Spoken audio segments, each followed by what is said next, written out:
We get calls all the time with people saying that they want justice. They're pissed that somebody has committed some form of wrong against them. The way that you get justice in this country is by pursuing somebody for the damages that they've inflicted upon you.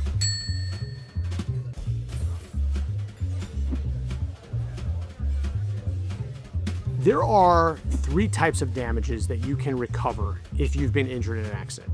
There's economic damages, non-economic damages, and in very, very rare cases, punitive damages. So let's talk about economic damages first. Economic damages are any type of damage that caused you to either spend money, lose money, or not earn money that you would have otherwise earned by virtue of this accident. So that's things like property damage, right? Your car was damaged and you needed to get it fixed and you spent money to do that.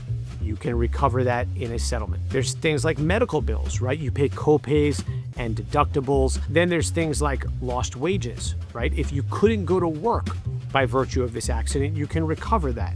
You may need future care. So in really horrible accidents, right? What if somebody needed an aide to take care of them for the rest of their life? Or they were going to have to be in some form of facility, right? You can recover those future damages. If you can no longer do the work that you were doing before, you can also recover for lost opportunity. So let's say, God forbid, you were a surgeon and lost your hand and can no longer perform surgery. Somebody would have to compensate you for the inability to earn that income going forward. Those are economic damages. Then you have non-economic damages.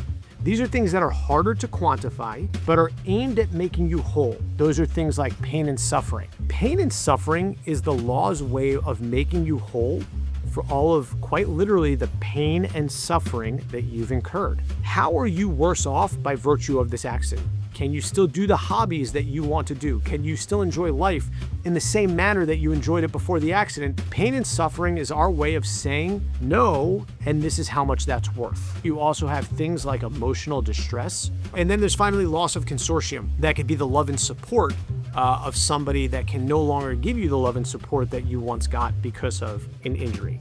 Lastly, you have punitive damages. Punitive damages are very rare and less about compensating the injured person and more about punishing the person who committed the wrong, and really only come into play if the conduct of the defendant was reckless. Really, really bad conduct. And punitive damages are aimed at really punishing the defendant and saying, hey, you better not do this again because it's going to cost you a lot of money, right, if you do. And so it's aimed at preventing a specific type of conduct, not about compensating you.